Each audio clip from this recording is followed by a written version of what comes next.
Բարի երեկո, Ազատության եթերում լրատվական կենտրոնն է, այսօրվա թեմաներն են։ Ընտրություններից առաջ թոշակները բարձրանում են, վարչապետը 2 ամիս առաջ հակառակներ պնդում։ Որովհետև շատ է գնում, դուք ես եք խոստացել։ Ռուբեն Վարդանյանը չի բողոքարկելու 20 տարվա ազատազրկման Բաքվի դատարանի վճիռը։ Մայիսի 1-ից մի շարք բնակավայրեր 4 ամսով կզրկվեն շուրջօրյա ջրամատակարարումից։ Պոլսո պատրիարքն առաջարկում է սինոդական կառույց ստեղծել, որպես իշխանություն եկեղեցի հարաբերություններում ճգնաժամից ելք։ Առողջապահական ապահովագրությունից դժգոհում են բժիշկները, նվազել է իրենց աշխատավարձը։ Ճնշումներ է եղել, ոչ մի բողոք չլինի, ոչ մի բան չլինի։ Mr. Speaker, the President of the United States. Միացյալ Նահանգների նախագահը կրկին սպառնում է, եթե Իրանի հետ միջուկային գործարք չկնքվի, հարցը կլուծվի ռազմական ճանապարհով։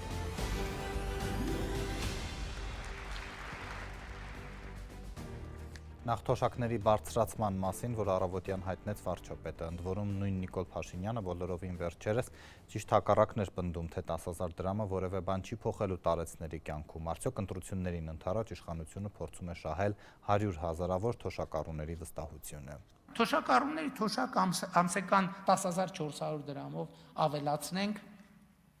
ինչ անելու թոշակառուն։ Այդ գումարը ինչ անելու, ինչի վրա ծախսելու։ Ապրիլի 1-ից կենսաթոշակները Հայաստանի Հանրապետությունում կբարձրանան։ Հիմա հետևաբար ինչի մենք մարդկանց տանք այդ փողը, որ ինքը չիմանա, թե ինչպես այդ փողը արդյունավետ օգտագործի։ Ցածր թոշակները կբարձրանան 10,000 դրամով, համեմատաբար բարձր թոշակները կբարձրանան ավելի քիչ։ Ինչու ընտրություններից 3 ամիս առաջ վարչապետ Նիկոլ Փաշինյանը փոխեց դիրքորոշումը եւ որոշեց, որ այնուամենայնիվ պետք է բարձրացնել թոշակառուների կենսաթոշակը։ Ընդամենը 2 ամիս առաջ խորհրդանի ամբիոնից Փաշինյանը հիմնավորում էր, թե ինչու դա չպետք է անել։ Պնդելով, որ իրենց հետազոտություններով թոշակառուները ամենաշատը ծախսում են առողջապահության վրա, իսկ կառավարությունն էլ արդեն իսկ ներդրել է առողջապահության ապահովագրությունը, Փաշինյանն արձանագրել էր, որ թոշակները 10,000 դրամով բարձրացնելու կարիք չկա։ Մենք այդ 10,000 դրամը դնում ենք առողջապահության ապահովագրության մեջ։ Եթե ուղիղ 2 ամիս առաջ Փաշինյանը պատմում էր, որ թոշակառուները Հայաստանում մեծ թիվ են կազմում, ավելին 2018-ի համեմատ թոշակառուները ավելացել են 100,000-ով, որ բյուջեից ահռելի ծախսեր են արվում, առողջապահական համակարգից բացի նաև անկանխիկ առևտրից հետվճար են տալիս եւ այլն, այսօր արդեն Փաշինյանը պնդում էր, թոշակները բարձրացնում են, քանի որ անցած տարի տնտեսական մեծ աճ են արձանագրել։ Ուզում եմ նաև պարզաբանել, թե ինչու է որոշումը կայացվում հիմա եւ ինչի հետ է կապված հենց հիմա որոշում կայացնելը։ Առաջինը, դուք գիտեք, որ Հայաստանում տնտեսական աճը 2025 թվականի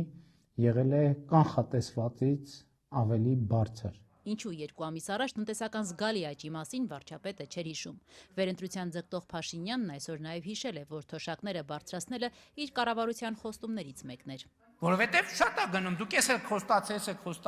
խոստացել, չեք արել, այն չեք արել։ Ես կարծում եմ, որ այսպիսով շատ կարևոր է արձանագրել, որ մենք կկատարենք եւ կիրագործենք նվազագույն թոշակը պարենային նվազագույն զամբյուղին համապատասխանեցնելու եւ միջին թոշակը սպառողական զամբյուղին համապատասխանեցնելու մեր հանձնառությունը, որ մենք պիտի կատարեինք մինչև 2026 թվականի հունիսը։ Նա խոսք էր տվել մինչև իմ հիշելով 60,000 բարձրացնել միջին թոշակը 61, այսօր միջին թոշակը 49,000 դրամ է։ Խոսք էր տվել աղքատությունը կրճատել 2 անգամ։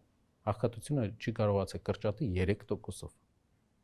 Խոսք էր տվել, գրել էր։ Այն, որ Փաշինյանն իր այլ խոստումների հետ միասին չի կատարել նաև թոշակները բարձրացնելու խոստումը։ Միլիարդատեր գործարար Սամվել Կարապետյանի առաջնորդած ուժի առանցքային անդամներից Նարեկ Կարապետյանը բարձրաձայնել էր նաև 3 ազատության հետ զրույցում։ Այսօր արդեն ուժեղ Հայաստանի քաղաքական խորհրդի անդամը արձագանքելով թոշակները բարձրացնելու վարչապետի հայտարարությանը պնդել է, այդ իրենք են ստիպել Փաշինյանին խուճապահար բարձրացնել թոշակները։ 8 տարի ժամանակ ունենաս բարձրացնելու թոշակները ու մատդ մատից չտաս։ հայտնվի մի ուժ, ումից վտանգ տեսնես եւ խոճապահար բարձրացնես թոշակները։ Այսինքն կար հնարավորություն բարձրացնելու եւ թոշակառուն արդեն գիտի ինչ անի այդ գումարի հետ։ Իշխանությունն ի պատասխանն այսօր շտապել է հիշեցնել, թե որքան էր թոշակը նախկինների օրոք։ Հիմա եկեք մի պահ նայենք ինչ վիճակ էր 2018 թվականին, երբ որ իշխանություն էին Սերժ Սարգսյանն ու ռուսաստանցի օլիգարխ Սամվել Կարապետյանի եղբայրը։ Նվազագույն կենսաթոշակի գումարը գիտեք ինչքան էր կազմում 16000 դրամ։ Այսինքն մենք 8 տարվա մեջ նվազագույն կենսաթոշակը ավելացրել ենք 30000 դրամով։ Նիկոլ Փաշինյանի կուսակից ազգային ժողովի փոխնախագահ Ռուբեն Ռուբինյանը պնդել է, իրենց հաջողվել է բարձրացնել թոշակները, քանի որ ի տարբերություն նախկինների վերացրել են բիզնեսներին ճնշելու եւ կաշառակերության արատավոր պրակտիկան։ Բայց հանկարծ չխառնեք։ Ազգադավը մենք ենք, ազգայինը եւ ազգանվերը իրանք։ Դեռևս 2024-ին թոշակների բարձրացման անհնարինության մասին խոսելիս Փաշինյանը պատկերավոր օրինակ էր բերել, ցույց տալու համար, որ թոշակները բարձրացնելու ուղիներ չկան։ Եթե կտրենք հիմա ամբողջ աշխատավարձը ու պարգևավճարները, ավտոներն էլ հետը, ավտոների սպասարկման ծառայությունն էլ հետը դնենք թոշակի վրա, թոշակառուների թոշակը կարանք բարձրացնենք 9000 դրամով։ Որքան կկազմի շուրջ 600,000 թոշակառուների կենսաթոշակները բարձրացնելու գումարը եւ որտեղից է կառավարությունը գտնելու այդ փողը, որը 2026-ի բյուջեում ներառված չէ։ Էկոնոմիկայի նախարար Գևորգ Պապոյանն Ազատության այս զրույցում պարզաբանեց, մոտավոր հաշվարկներով խոսքը տարեկան 75 միլիարդի մասին է։ Գումարներն էլ կառավարությունը վերցնելու է պահուստային ֆոնդից։ 75 միլիարդը պահուստային միջոցներից է վերցնելու կառավարությունը։ Պահուստում ունենք տնտեսական աճը ավելին է մեր կարծիքով լինելու, քան պլանավորված է բյուջեի նախագծում։ Այսինքն 24-ի համեմատ այնքան է աճել 25-ին, որ կարող է կառավարությունը այսպիսի շռայլություններ։ 24-ի համեմատ 25-ի տնտեսությունը 7.2%-ով աճել է։ Դա աշխարհի լավագույն ցուցանիշներից է։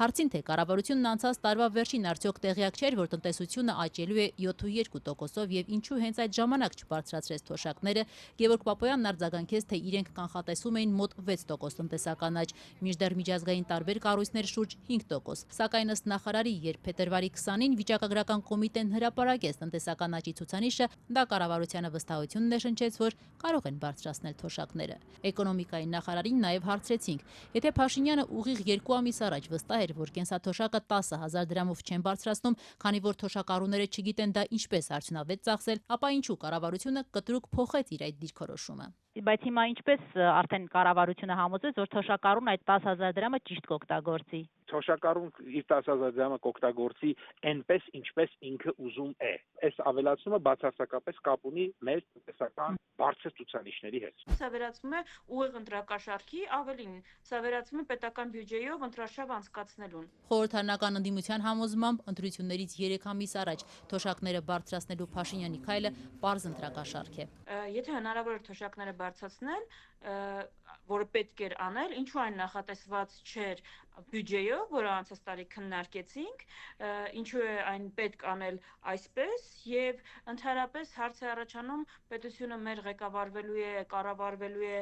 ամեն լավ բաները լինելու են միայն նախընտրական 6 ամիսներին։ Փաշինյանի կառավարության առանցքային անդամներից Գևորգ Պապոյանը մինչդեռ սխալ է որակում ընդդիմության այս պնդումը։ Սխալ մեկնաբանություն է նորից, այն պարզ պատճառով, որովհետև էլի եմ կրկնում, պատճառը մեկն է։ Տնտեսական աճը շատ բարձր է, եթե լինի եկող տարի էլի բարձր, էլի ենք ավելացնելու։ Նիկոլ Փաշինյանի իշխանությունը կառավարման 8 տարիների ընթացքում կենսաթոշակը երբեք միանգամից 10,000 դրամով չի բարձրացրել։ Դա փաստացի խոստանում են անել հունիսին կայանալիք ընտրություններից 2 ամիս առաջ, ապրիլին։ Արցախի նախկին պետնախարար Ռուբեն Վարդանյանը որոշել է Բաքվի դատավճիռը չբողոքարկել, ընտանիքը շեշտում է, որ սա չի նշանակում համաձայնություն դատավճիռի հետ եւ հրաժարում պաշտպանությունից, այլ արդարադատության հետ կապ չունեցող գործընթացը չի լեգիտիմացվում։ Ռուբեն Վարդանյանը դատապարտվել է 20 տարվա ազատազրկման, որից 10-ը խիստ ռեժիմի բանտում։ Ադրբեջանական լրատվամիջոցները հայտնում են, որ այսօր Բաքվից Հայաստան կուղարկվի 4500 տոննա դիզելային վառելիք։ Էկոնոմիկայի նախարար Գևորգ Պապոյանն ասել էր, որ հացահատիկից, բիտումից ու հեղուկ գազից բացի Հայաստանը քննարկում է Ադրբեջանի տարածքով ևս 2 տեսակի ապրանքի ներկրման հնարավորությունը։ Միաժամանակ առայժմ չի հաղորդվել Ադրբեջան հայկական որևէ ապրանքի ներկրման մասին։ Արդյոք Հայաստանն ի վերջո ռուսներից կվերցնի երկաթուղու կառավարումը, հնարավոր ապաշրջափակման ֆոնին այս հարցն ավելի արտիական է դարձել։ Ներդրումներ են պետք, որ երկաթուղին հասնի մինչև Ադրբեջան ու Թուրքիա, բայց գուցե հայ-ռուսական պայմանագրի դադարեցումն ավելի թանկարժեն է։ Հայաստանի կառավարությունը հրաժարվում է բացահայտել, ինչ փաստեր են ի հայտ եկել Հարավկովկասյան երկաթուղու ստուգման արդյունքում, որն իրականացվել էր տարիներ առաջ, երբ ռուսական ընկերության դեմ քրեական գործ էր հարուցվել չարաշահումների եւ հափշտակությունների հիմքով։ Ստուգումը իրականացրել էր ֆինանսների նախարարությունը, կենտրոնանալով ընկերության ստանձնած ներդրումային պարտավորությունների վրա։ Մինչ այդ 2018-ի օգոստոսին, Թավշյա հեղափոխությունից ամիսներ անց, ՊԵԿ աշխատակիցները խուզարկել էին Հարավկովկասյան երկաթուղու գրասենյակը մոտ 10 միլիոն դրամ հարկային պարտավորություններից խուսափելու գործով։ Վարչապետ Փաշինյանն էլ դրանից մեկ ամիս անց ռուսական կոմերսանտին տված հարցազրույցում պնդել էր։ Իր տեղեկություններով ռուսական ընկերությունում 60 միլիոն դոլարի չարաշահումներ են եղել։ Քննչական մարմինները ուսումնասիրում են իրավիճակը եւ պաշտոնական տեղեկատվությունը շուտով կլինի։ Իմ ասածը համարեք պաշտոնական, ասել էր Նիկոլ Փաշինյանը։ Հայաստանի վարչապետի պաշտոնական այս պնդումներին հակառակ քննչական կոմիտեն դրանից 3 տարի անց 2021-ին կարճել է Հարավկովկասյան երկաթուղու չարաշահումների եւ հափշտակությունների գործը հանցակազմի բացակայության հիմքով։ Այլ մանրամասներ իրավապահները չեն հայտնում։ Հստակ է միայն, որ քրեական այդ գործի շրջանակում ֆինանսների նախարարության ֆինանսա-բյուջետային վերահսկողության տեսչությունը ստուգումներ էր սկսել ռուսական ընկերությունում ուսումնասիրելու 2008-ից 18-ի ընթացքում կատարված ներդրումների ծավալը, կոնցեսիոն ակտիվների եւ շարժակազմերի տնօրինման արդյունքում ստացված ֆինանսական միջոցների օգտագործման օրինականությունը։ Այդ ստուգման արդյունքում ինչ է պարզվել։ Ազատության հարցմանը ֆինանսների նախարարությունից պատասխանել են, որ նախարարի 5 հանձնարարագրերի հիման վրա 2019-ի մարտին կազմվել է ակտ։ Կառավարությունից սակայն հրաժարվում են հրապարակել այդ ակտի բովանդակությունը, պնդելով, թե այն կարող է պարունակել նախաքննական, բանկային, առևտրային բնույթի գաղտնի տեղեկատվություն։ Ազատության հարցմանն ի պատասխան նախարարությունից նաև հայտնել են, որ ստուգումն իրականացրած վարչությունը Նիկոլ Փաշինյանի որոշմամբ անցած տարվա սեպտեմբերից դադարել է գործել։ Ստուգման նյութերն էլ հանձնվել են ֆինանսների նախարարության արխիվ։ Հեղափոխությունից հետո առաջին տարիներին, սակայն, իշխանությունները շատ ավելի բաց էին այս հարցում։ Հարավկովկասյան երկաթուղու քրեական գործը մեծ աղմուկ էր բարձրացրել նաև հայ-ռուսական հարաբերություններում, երբ պետեկամուտների կոմիտեի աշխատակիցները գիշերով մտել էին ընկերություն, առգրավելով բազմաթիվ փաստաթղթեր։ Ինչու է գիշերը եւ դիմակավորված անձանցով։ Դիմակավորված անձիկ չեն եղել, դիմակավորված անձինք սպասել են դրսում իրենց մեքենաների մեջ, վերջում օգնել են որոշակի փաստաթղթեր տեղափոխելու գործընթացում։ Ամիսներ անց քննչական կոմիտեն Հարավկովկասյան երկաթուղուն առնչվող եւս մեկ քրեական գործ էր հարուցել։ 2018-ի դեկտեմբերին իրավապահները հայտարարել էին, թե տրանսպորտի, կապի եւ տեղեկատվական տեխնոլոգիաների նախկին փոխնախարար Արթուր Առաքելյանը չարաշահել է լիազորությունները, ինչի հետևանքով ռուսական ընկերությունը թղթի վրա 400 միլիոն դրամի ներդրում է ներկայացրել, սակայն իրականում որևէ աշխատանք չի կատարել։ Տարիներ անց, սակայն, այս գործով էլ որևէ կասկածյալ կամ մեղադրյալ չհայտնաբերվեց։ Անցած տարի Միացյալ Նահանգների միջնորդության Վաշինգտոնում ձեռք բերված պայմանավորվածությունների տարածաշրջանում հաղորդակցության ուղիների ապաշրջափակման շուրջ ծրագրերի ֆոնին Երևանը երկաթուղու հարցը կրկին օրակարգ բերեց, խնդրելով ռուսական կողմին վերականգնել երկաթգիծը Երասխի եւ Ախուրիկի հատվածներում։ Օրեր անց Հայաստանի վարչապետը ավելի հեռուն գնաց, բացահայտ ակնարկելով, թե լավ կլիներ ռուսական կողմը հայկական երկաթուղու 30 տարով ստանձնած կոնցեսիոն կառավարումը բարեկամ այլ երկրի փոխանցեր։ Ես էլ եմ ասում, մենք Ռուսաստանի դեմ որևէ բան անելու ոչ ցանկություն ունենք, ոչ մտադրություն ունենք, ոչ ունեցել ենք, ոչ է երբևէ կունենանք։ Բայց հիմա Ռուսաստանի կողմից երկաթուղու կառավարման բերումով մենք ռազմավարական մեր դիրքերի կորուստ ենք ունենում եւ մրցակցային առավելության կորուստ ենք ունենում։ Իմ պատկերացրած լուծումն այն է, որ մի այնպիսի երկիր, որը բարեկամական հարաբերություններ ունի եւ Ռուսաստանի հետ, եւ Հայաստանի հետ, ուղղակի Ռուսաստանից գնի կոնցեսիոն կառավարման իրավունք։ Այս առաջարկների ու հորդորների ընթացքում, սակայն, պաշտոնական Երևանը մինչ այժմ չի հիշատակել ռուսական ընկերության դեմ ժամանակին հարուցված քրեական գործը, ֆինանսների նախարարության իրականացրած ստուգումներն ու հայտնաբերած փաստերը։ Հստակ չէ, կոնկրետ ինչ տվյալների էր հղում Հայաստանի վարչապետը, երբ 8 տարի առաջ Մոսկվայում տված հարցազրույցում պաշտոնապես պնդում էր հայտնաբերված $60 միլիոն չարաշահման մասին, եւ ինչպես է դրանից տարիներ անց քննչական կոմիտեն գործը կարճել հանցակազմի բացակայության հիմքով։ Պաշտոնանկություններ ոստիկանությունում մեկ օրում միանգամից 3 փոխոստիկանապետ է ազատվել աշխատանքից իրար հաջորդող արյունալի կրակոցների ֆոնին։ Բարձրաստիճան ոստիկանները, սակայն համակարգից չեն հեռացվել, այլ նշանակվել պատասխանատու այլ պաշտոնների։ Ինչու ընտրություններից 3 ամիս առաջ ներքին գործերի նախարարը պաշտոնից ազատեց միանգամից 3 փոխոստիկանապետերին, բարձրաստիճան պաշտոնյաների նշանակելով շատ ավելի ցածր պաշտոնի, 2-ին նախարարի խորհրդական, 1-ին օգնական։ Մինչ իշխանությունը սա որակում է սովորական կադրային փոփոխություն, ընդդիմադիր դաշտում հակառակ կարծիքին են։ Շատ լավ դաս եւ օրինակ պիտի լինի Փաշինյանի հրամաններ, բոլոր Փաշինյանի հրամանները կատարողների համար, որ աչքն էլ չեն թարթի իրենցից ազատվելու համար։ Նախարարությունում փոխոստիկանապետեր Վարդան Վարդանյանի, Կարեն Հակոբյանի եւ Արթուր Խոդինյանի պաշտոնազրկումների պատճառները չեն բացահայտում։ Այս որոշումը ոչ թե հենց նախարար Արփինե Սարգսյանինն է, այլ վարչապետ Փաշինյանինը, պնդում է ընդդիմադիր падգամավոր Քրիստինե Վարդանյանը։ Հիմա այս ուժայինները կարող են արդյոք գնալ ամբողջ օրը հերթապահել եկեղեցիներում, ներխուժել մայրաթոր, ներխուժել հայմայնքապետարան, զբաղվել հակաիշխանական ստատուսներ գրողներով, հետո գալ պայքարել հանցավորության դեմ։ Հասարակական կարգի պահպանության ու քրեական վիճակի համար պատասխանատու բարձրաստիճան ոստիկաններին նախարար Արփինե Սարգսյանը պաշտոնից հեռացրեց նախորդ շաբաթ Երևանում, Զովոնիում, Սևանում կրակոցներից ու դաժան սպանություններից հետո։ Խնդիրը այն է, որ ուժային համակարգը ուղիղ հրահանգավորում է ստացել պայքարելու ընդդիմախոսների դեմ Փաշինյանի եւ դրա համար ունենք հանցավորության այն պատկերը, որը ունենք, ահագնացող պատկեր, իրականում սարսափելի պատկեր, մենք երկրում թմրը համաճարակ ունենք իրականում եւ դա չի կարող չազդել գործող ռեժիմի վարկանիշի վրա ու հիմա փորձում են քողարկել իրավիճակը իրենցից հեռացնելով պատասխանատվությունը։ Պաշտոնից ազատված բարձրաստիճան այս ոստիկաններին վերջին ամիսներին կարելի էր տեսնել վարչապետի հակակաթողիկոսական արշավի շրջանակներում։ Նրանք ոչ միայն եկեղեցիներում էին ակտիվ, այլև հասել էին Գյումրի քաղաքապետ Վարդան Ղուկասյանին ձերբակալելու, ընդգծում է падգամավորն ու իմիտացիա որակում նրանց պաշտոններն իջեցնելը հենց նախընտրական շրջանում։ Միած դες բան ասում էլի։ Հիմա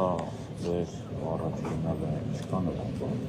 չկանով նպատակը։ Խնդրում եմ մի նկարեք։ Ինչի համար պարոն ոստիկան։ Մի նկարեք պարոն Զորաբյան, ձեզ մի րոպեով կարելի է առանց խոսել։ Անցած հոկտեմբերին հենց փոխոստիկանապետ Վարդան Վարդանյանն էր հորդորել Տեր Շնորհքին ու Մայրաթորի փաստաբան Արա Զոհրաբյանին հովանավանք չմտնել։ Ներսում վարչապետի մասնակցությամբ պատարագ էր մատուցում կարգալույց քահանան, դրսում էլ որոշ քաղաքացիներ պարզապես արգելում էին հովանավանքի իրական տերերին առաջ գնալ։ Նրանց անգամ չէր օգնել հովանավանքի սեփականության վկայականը։ Ոստիկանությունը փոխոստիկանապետի գլխավորությամբ այդպես էլ չէր ապահովել Մայրաթորի ներկայացուցիչների մուտքը սեփական տարածք։ Նույնը նաև այլ եկեղեցիներում էր, հիշեցնում են Փաշինյանի ընդդիմախոսները։ Որպեսզի հանրությանը ցույց տա, որ ինքը խիստ մտահոգվում է այդ կրիմինալ դեպքերով, որտեղ հանրային արձագանք եղավ եւ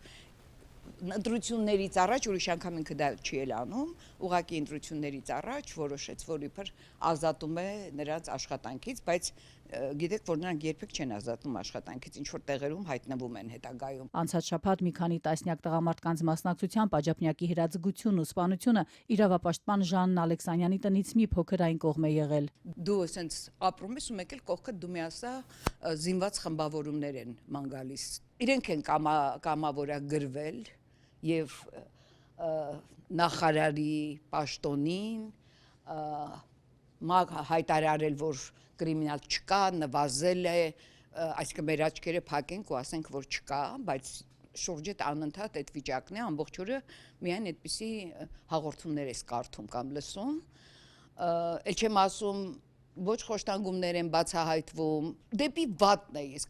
ասել ոստիկանությունը գնացել։ Իշխանական падգամավորը սակայն համաձայն չէ։ Հասմիկ Հակոբյանը պնդում է, ոստիկանությունը գործում է բացառապես քաղաքացու շահերից, օրենքի սահմաններում է կատարում իր պարտականությունները։ Եկեղեցու դեմ պայքարում օգտագործել ոստիկանությանը ես եզրույթը չեմ հասկանում։ Բոլոր դեպքերում, երբ որ ոստիկանությունը ունեցել է որևէ ներգործություն կամ գործողություն է կատարել, բոլորը հենց քաղաքացու շահերից բխող գործողություններ են եղել։ Եթե դրա հետ կապված հակառակ կարծիք կա, թող համապատասխան մարմիններում որևէ բողոք ներկայացնեն, ոչ թե պատերի տակ բամբասեն այդ նույն ընդդիմադիր գործիչները, որոնք այսօր անում են։ ՔՊԱ-կան падգամավորը ընտրություններից առաջ կադրային այս փոփոխությունը նորմալ է որակում, ճկուն համակարգի աշխատանքն է սա։ Իսկով ասեց, որ պետք է նույն պաշտոնյան տարիներով պաշտոնավարի։ Ես հասկանում եմ, որ նախկինում օրինակ եղել են, որ օրինակ ոստիկանապետը այնպիսի անձնավորություն է եղել եւ անձեռնմխելի մարդ, որ կյանքում չէր կարելի ձեռք տալ եւ միայն պետք էր փառաբանել եւ աղոթել նրա համար։ Հիմա այդ քաղաքականությունը չկա։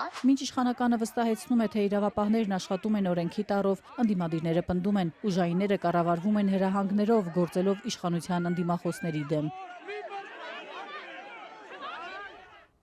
Մարտի 1-ի գործով ձերբակալվել է ոստիկանության քրեական հետախուզության գլխավոր վարչության պետի նախկին առաջին տեղակալ Հովհաննես Թամամյանը։ Ըստ իրավապահների 2008-ի արյունալի այդ օրը նրա հանձնարարությամբ բռնություն է գործադրվել հանրահավաքի մասնակցի նկատմամբ։ Ավելի վաղ էլ նույն գործով մեղադրանքներ էին առաջադրվել այդ ժամանակ ոստիկանությունում բարձր պաշտոններ զբաղեցրած Ռոբերտ Մելքոնյանին եւ Վալերի Օսիպյանին։ Բժշկական պարտադիր ապահովագրության ներդրումից շատ չանցած լսվում է բժիշկների դժգոհությունը, աշխատանքը շեշտակի ավելացել է, գումարը նվազել անվճար բուժօգնության համար, հիվանդանոցներ են շտապում շատերը, բայց ըստ ահազանգող բժիշկների պետությունը մոռացել է համարժեք վարձատրության մասին։ Ես մոտավոր ստանում եմ միջինում 100-ից 110 հազար դրամ աշխատավարձ, այս ամսում ստացել եմ մոտ 80,075-ի կարգի։ Բժիշկներն ահազանգում են առողջության պարտադիր ապահովագրության ներդրումից հետո իրենց արժանապատվությունը զգալի մեծացել է, սակայն իրենք նախորդ ամիսների համեմատ ավելի ցածր աշխատավարձ են ստացել։ Պոլիկլինիկաներից մեկում աշխատող մանկաբարձ գինեկոլոգ Լիլիթ Աճեմյանն այն համարձակներից է, որը համաձայնեց խնդրի մասին տեսախցիկի առաջ խոսել։ Նա եւ այլ բժիշկներ պնդում են, բժշկական հաստատությունների ղեկավարները ճնշում են աշխատակիցներին, արգելելով բարձրաձայնել խնդրի մասին։ Եվ մշտապես գլխավորների կողմից ճնշումներ է եղել, ոչ մի բողոք չլինի, ոչ մի բան չլինի, վրդովմունք չլինի, ձայն դուրս չգա մեր պոլիկլինիկայից, դե հերթական անգամ հիմա նորից նույն վիճակն է, նույն գլխավորների ճնշմամբ մարդիկ չեն խոսում, ուղղակի չեն խոսում, բայց բոլորն էլ զարմացած են, թե ոնց կարելի է բժշկին այդքան վատ պահել երկրում։ Մանկաբարձ գինեկոլոգ Լիլիթ Աճեմյանից զգալիորեն ցածր աշխատավարձ ստացող բուժաշխատողներ են եղել։ 40,000, 20,000, անգամ ասում են նույնիսկ 13,000 դրամի մասին է լսել։ Չեն հասկանում նաև, թե առողջության պարտադիր ապահովագրության համակարգի ներդրումից հետո ինչպես են հաշվարկվել իրենց աշխատավարձերը, որևէ հիմնավոր պարզաբանում չեն ստացել։ Բավականին ուշացած նստեցին, այո։ Դե հետո էլ արդեն չգիտենք, թե ոնց է հաշվարկն արվել։ Այս շաբաթ բժիշկները հնարավորություն ունեին պարզաբանումներ ստանալ անձամբ առողջապահության նախարար Անահիտ Ավանեսյանից, սակայն անհարմար հարցերին զուգահեռ տեսազանգը տարօրինակ պատահականությամբ ընդհատվել է, պատմում է Աճեմյանը։ Գլխավորների կողմից ճնշում ա եղել նախապես միացողներին, ասել են հանկարծ ավելորդ հարցեր չտակ, բայց եղել են հարցեր տվողներ, մարդիկ եւ հանկարծակի Zoom-ն ընդհատվել է տեխնիկական պատճառներով եւ ասվեց, որ հետագայում նորից կկրկնենք կամ կշարունակենք այդպես։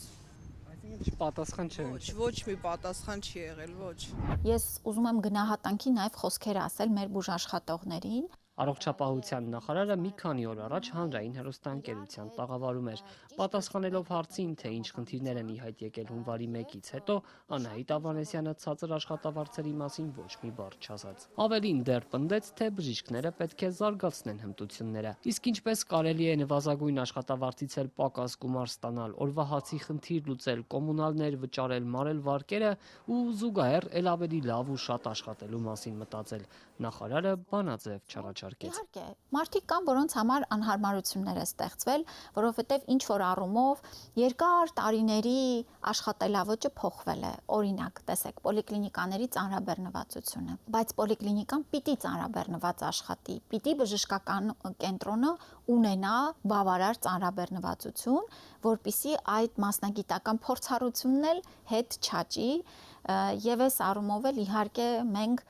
շատ աշխատանք ունենք անելու։ Այս շաբաթ առողջության իրավունք հասարակական կազմակերպության նախագահը երկու բժիշկների հետ ազգային ժողով էր գնացել աշխատավարձի խնդրի վերաբերյալ նամակ հանձնելու։ Նամակներ են հողում 3 խմբակցություններին եւ ազգային ժողովի նախագահին։ Առողջապահության նախարարի մամուլի խոսնակը սոցցանցում էր արձագանքել, գրելով, թե ով է լիազորել հասարակական կազմակերպության ներկայացուցիչներին խոսել բոլոր բուժաշխատողների անունից։ Բողոքի բուն պատճառի մասին, սակայն, ոչ մի խոսք, ցածր աշխատավարձերի վերաբերյալ ոչ մի բառ չկար։ Մարիամ Ծատրյանն ավելի ուշ հեռացրել է այդ գրառումն իր էջից։ Տեսազանգով հանդիպումն ըստ առողջապահության նախարարության կշարունակվի մարտի 3-ին։ Մինչ այդ համարձակ բժիշկների թիվը մեծանում է։ Սոցցանցում ֆլեշմոբ է սկսվել։ Տասնյակ բժիշկներ հրապարակում են իրենց լուսանկարներն ու գրում, կողմ են, որ համընդհանուր պարտադիր ապահովագրության համակարգի շրջանակներում վերանայվեն բժիշկների պայմանները։ Շարքում նաև Լիլիթ Աճեմյանի հրապարակումն է։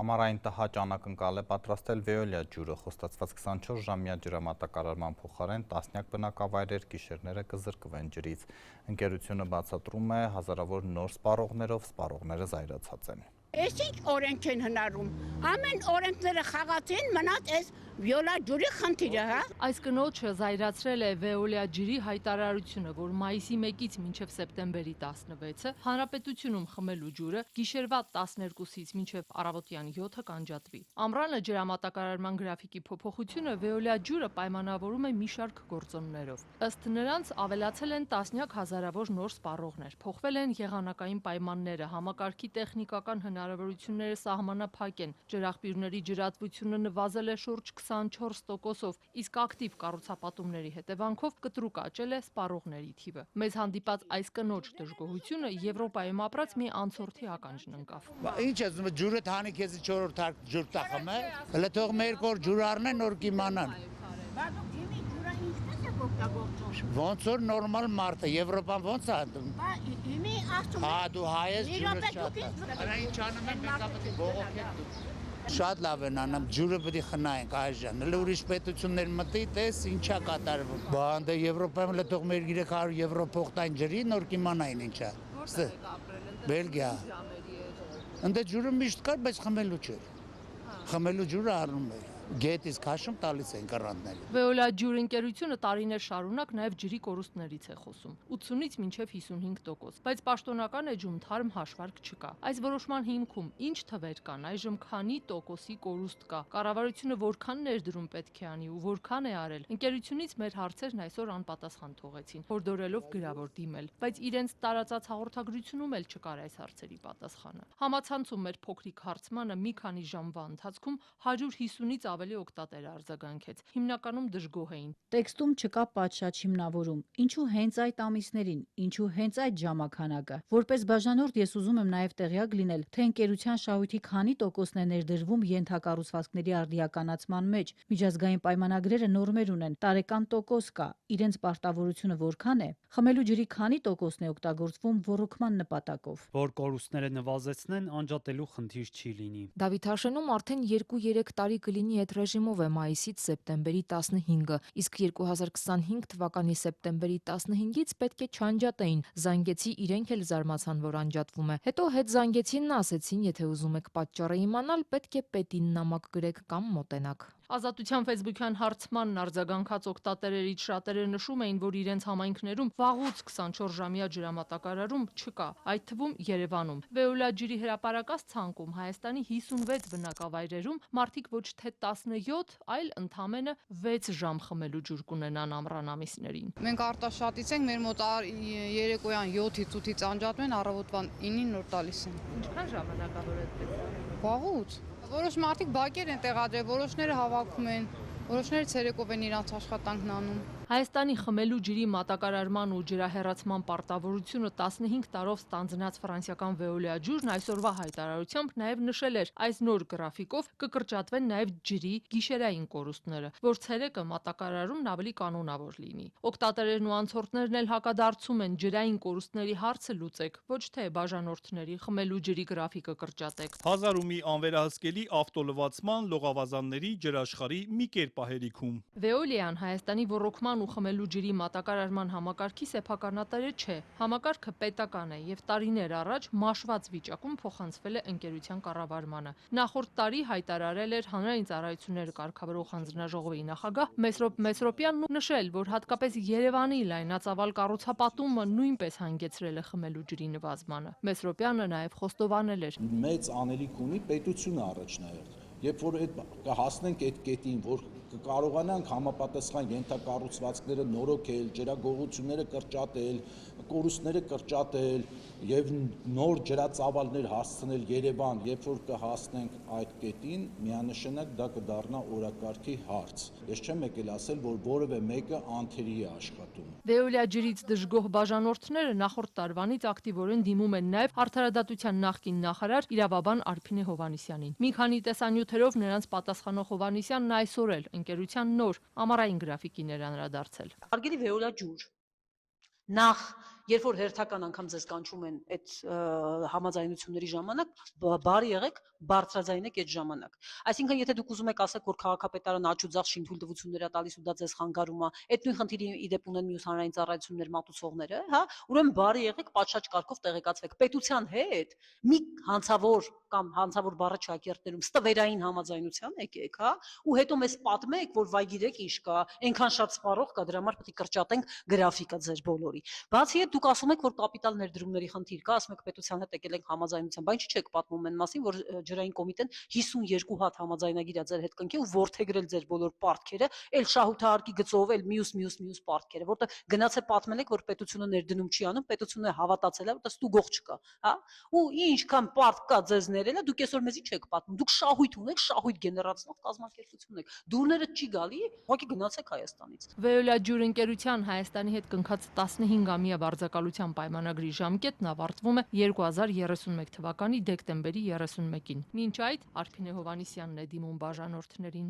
Եվ վերջապես ես առաջարկում եմ Հայաստանի Հանրապետության քաղաքացիներին, այս տեսանյութի ներքո ասել ովքեր են համաձայն մրցակցության եւ սպառողների պաշտպանության հանձնաժողով նրանց նոր լիազորությունների շրջանակում սպառողների շահերի պաշտպանության տեսանկյունից դիմում ուղարկել եւ առաջարկել, որ նրանք քննեն ու հասկանան, թե ինչով է զբաղված Veolia ջուրը, ինչքանով են հիմնավոր նրանց փաստարկները, որովհետեւ հանրային ծառայությունները կարգավորող հանձնաժողովը նման իրավասություն չունի, չեն խաչվում հանձնաժողովների իրավասությունները։ Veolia ջուր ընկերությունից նաև հայտարարում են, կառավարությունը նախատեսում է մոտ 3 անգամ ավելացնել ներդրումային ծրագրերը ջրի կորուստները նվազեցնելու համար։ Կոնկրետ ոչ մի թիվ սակայն չեն նշում։ Մինչ այդ ընկերությունը տարեկան առնվազն 2 անգամ հայտարարում է սեզոնային փոփոխությունների մասին։ Մեզ հանդիպած երևանցիներից մի քանիսն էլ հակադարձում են, այս գրաֆիկը ստիպում է, որ մարդիկ հատկապես ամռան ամիսներին ավելի շատ ջուր հավաքեն, որ կարիքի դեպքում անջուր չմնան կամ կարողանան ուշ ժամերին լողանալ։ Ստացվեց, որ ավելի շատ ջուր է ծախսվում, նկատում են նրանք։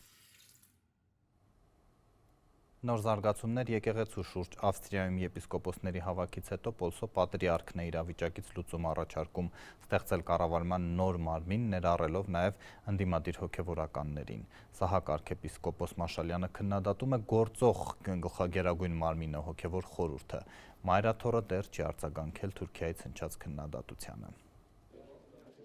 Պոլսո հայոց պատրիարքը իշխանություն եկեղեցի առճակատումից ելք է առաջարկում ստեղծել եպիսկոպոսների նոր խորհուրդ սինոդական կառույց, որ լուծումներ կորոնի։ Սահակ arczepiskopos Մաշալյանը, որ գերագույն հոգևոր խորհրդի ատենապետն է, համարում է, որ խորհուրդը հեղինակազրկվել է ու իրավիճակից դուրս գալու ճանապարհը նոր կառույցը պետք է փնտրի, որտեղ ընդգրկվեն նաև վարչապետ Փաշինյանի միացած ու կաթողիկոսի հրաժարականը պահանջող եպիսկոպոսները։ Այս խառնաշփոթ շրջանին գերագույն հոգևոր խորհուրդը դժբախտաբար հեղինակազրկվել չզրկված է այլևս եւ հապճեպով եւ ջղագրգռությամբ առնված որոշումներով պատճառ կդառնա, որ հակամարտությունը հետզհետե խորանա եւ թնջուկային վիճակ ստանա։ Այսպես էր Գևորգ Սրբազանին կարգալուծության որոշումը։ Սահակ arczepiskopos-ը այս ուղերձը մինչև հրապարակելը 5 օր առաջ հղել է Ավստրիայի եպիսկոպոսաց հավաքում եւ հրապարակվեց միայն այն բանից հետո, երբ Փաշինյանին միացած բարենորոգողների էջերից այս ուղերձից որոշ տեղեկություններ սպրդեցին։ Պատրիարքը կարծում է, որ Մայրաթորի դեմ Փաշինյանի ծրագրին միացած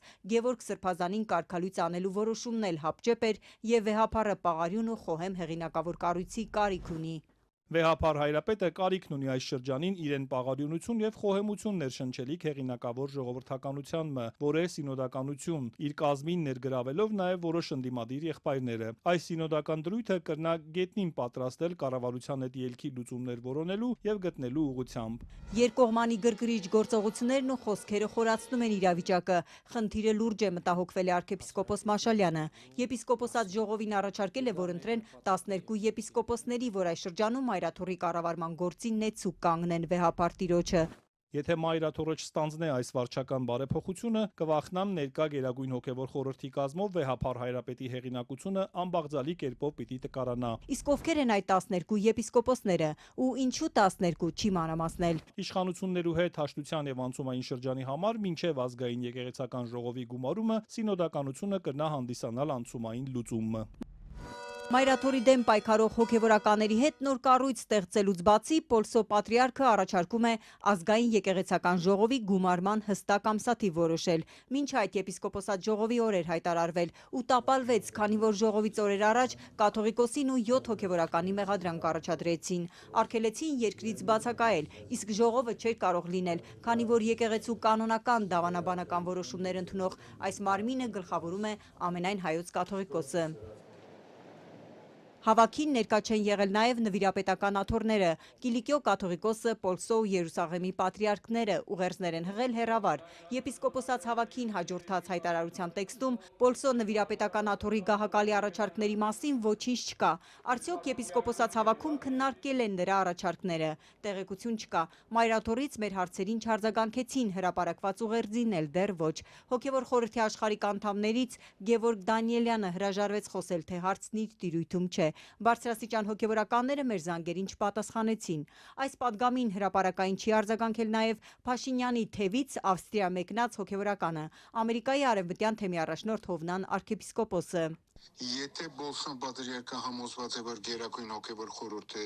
ուրեմն հեղինակազրկված է, առաջի հերթին ինքը պետք է հրաժարական տա, քանի որ որպես ատենաբեդ մասնակցում է այդ ժողովներին։ Սահակ պատրիարքի ելույթն անհասկանալի է ու մտահոգիչ Ստամբուլում ժամանակորաթերթի գլխավոր խմբագիր Արա Գոչունյանի համար, հատկապես որ լուրեր կան Մաշալյանը այն եպիսկոպոսներից է, որ կաթողիկոսի գահի նկրտումներ ունի, շեշտում է Գոչունյանը։ Մասնավորապես ժամանակակից պատմության փորձը մեզ ցույց է տալիս, որ երբ որ ուրեմն Բոլսո պատրիարքը Մայրաթոր Սուրբ Էջմիածնի գործունեության գաբակցությամբ ուրեմն այսպես հագասական եւ ապագայունացնող քայլերով դիմում է, ամենիչապես դպավորություն է ստեղծում, որ Թուրքիայի Հանրապետությունը Բոլսի պատրիարքի միջոցով փորձում է ներազդել գործընթացներին եւ իդի Թուրքիայի հայ համայնքին լրացուցիչ խնդիրներ է առաջացնում։ Հետևաբար ես այս իմաստով բավական ուրեմն մտահոգ եմ եւ հուսով եմ, որ պատրիարքի ուրեմն վերաբերմունքը ավելի հավասարակշռված հունի մեջ կվերադառնա։ Արա Գոչունյանի տպավորությամբ Սահակ arczepiskopos Մաշալյանը Փաշինյանին միացած հոգևորականների գծի մեջ է հայտնվել։ Գամա թե ագամա դպավորություն է ստեղծվում, որ ուրեմն այդ դիրատավ գոչված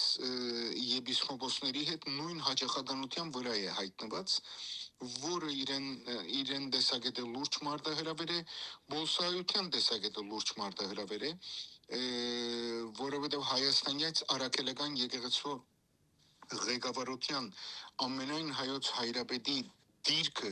այս մահին որևիցե ցավով օրինականության տեսակետը ուրեմն գասկածի տակ չեն միջեկեղեցական հարթության վրա, միջազգային հարթության վրա ամենայն հայոց հայրապետը օրինապես պաշտոնապես ճանաչված անձնավորություն է։ Հետևաբար Բոլսո աթոռի գահակալի այս ելույթը բավականին, այսինքն բան է, անհասկանալի երևույթ է եւ համայնքի տեսակետը կարող է մտահոգության պատճառ դառնալի երևույթներ առաջացնել։ Ինչու եպիսկոպոսած հավաքից 5 օր անց Պոլսո պատրիարքը հրապարակեց պատգամը։ Ժամանակ թերթի խմբագրի կարծիքով այդպիսով փորձել է մեղմել ուղերձին հաջորդած բացասական արձագանքը։ Եվ միջազգային լրահոսից Միացյալ Նահանգների նախագահն ամենամյա ուղերձով դիմել է կոնգրեսին, շուրջ 2 ժամ տևած ելույթն ուղեկցվել է դեմոկրատ օրենսդիրների սուլոցներով, վանկարկումներով։ Ինչ հանգուցալուծում կստանա Իրանի շուրջ լարվածությունը, օվկիանոսից այս կողմ այս պատասխանին էին սպասում։ Mr. Speaker, the President of the United States. Եթե հնարավոր չլինի դիվանագիտությամբ լուծել Իրանի միջուկային ծրագրի հարցը, խնդիրը կլուծվի ռազմական ճանապարհով, հայտարարեց ԱՄՆ նախագահը ներկայացուցիչների պալատում երկրի վիճակի մասին իր ելույթում, որն ամենաերկարն էր ԱՄՆ պատմության մեջ՝ 1 ժամ 48 րոպե։ The President of the United States. Դոնալդ Թրամփը հիշեցրեց Իրանի դեմ անցած տարի իրականացված ռազմական գործողությունները, ապա հայտարարեց, Թեհրանին երբեք թույլ չի տրվի միջուկային զենք ունենալ։ My preference is to solve this problem through. Ես նախընտրում եմ խնդիրը լուծել դիվանագիտական ճանապարհով, բայց մեկ բան հաստատ է, երբեք թույլ չեմ տա, որ աշխարհում ահաբեկչության թիվ 1 հովանավորը միջուկային զենք ունենա։ Սպիտակ տան ղեկավարը խոստացավ խաղաղություն հաստատել այնտեղ, որտեղ հնարավոր է։ Թրամփն ասաց, որ հիմա ակտիվ աշխատում են արդեն 5-րդ տարին շարունակվող ռուս-ուկրաինական հակամարտությունը կարգավորելու համար եւ խոստացավ շարունակել բանակցությունները։ Ամեն ամիս 25,000 զինվոր է մահանում։ Մտածեք այդ մասին, ամսական 25,000 զինվոր է մահանում, ասաց նա։ Our nation is back, bigger, better, richer and stronger than ever before. Թրամփը խոսեց նաև տնտեսության եւ այլ ոլորտների մասին։ Միացյալ Նահանգները հիմա ավելի լավ վիճակում է, ավելի հարուստ է, ուժեղ, քան երբևէ, ասաց նա։ Սա Ամերիկայի ոսկեդարն է, ասաց Թրամփը, նշելով, որ նախորդ իշխանություններից ժառանգել էր պետություն, որը ճգնաժամի մեջ էր, լճացած տնտեսությամբ, ռեկորդային գնաճով, բաց ու անհուսալի սահմաններով, հանցագործությունների բարձր մակարդակով։ Այսօր սակայն այդ խնդիրները հաղթահարվել են, վստահեցրեց նա։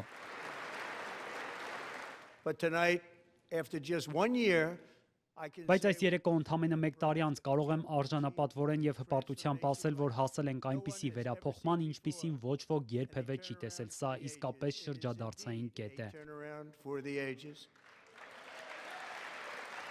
ԱՄՆ նախագահը, ում վարկանիշը ըստ վերջին հարցումների նվազել է կենսապայմանների վատացման պատճառով ընտրողների շրջանում հիասթափության ֆոնին, մոտ 1 ժամ խոսեց իր ձեռքբերումներից։ Նա նշեց, որ գնաճը, վարկերի տոկոսադրույքները, վառելիքի գները նվազում են, իսկ նավթի արտադրությունը եւ օտարերկրյա ներդրումներն ավելանում են շինարարության ծավալների եւ աշխատատեղերի հետ մեկտեղ։ Սակայն նա չխոսեց խնդիրների մասին, որոնց ամերիկացիները բախվում են գնաճի եւ իր իսկ մաքսատուրքերի պատճառով։ Ավելին, տնտեսական հաջողությունները նա վերագրեց նաեւ մաքսատուրքերին, ապա քննադատեց Գերագույն դատարանին դրանք չեղարկելու համար։ And then just 4 days ago, an unfortunate ruling from Ընդամենը 4 օր առաջ ԱՄՆ Գերագույն դատարանը մի անհաջող որոշում կայացրեց։ Շատ անհաջող որոշում, բայց լավ լուրն այն է, որ գրեթե բոլոր երկրներն ու կորպորացիաները ցանկանում են պահպանել արդեն կնքված գործարքները։ to keep the deal that they already made.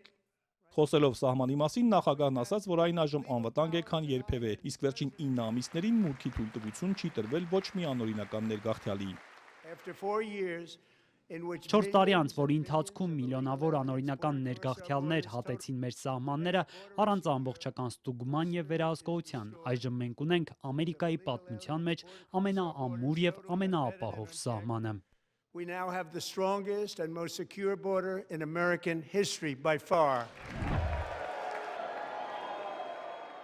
ԱՄՆ նախագահն անդրադարձավ նաև Միլանի օլիմպիական խաղերում կանադացիների նկատմամբ ԱՄՆ տղամարդկանց հոկեյի թիմի տարած հաղթանակին։ Առաջինը վերջին 46 տարում։ Նա հատուկ ողջունեց թիմին, որը եւս ներկա էր կոնգրեսում։ The Presidential Medal of Freedom.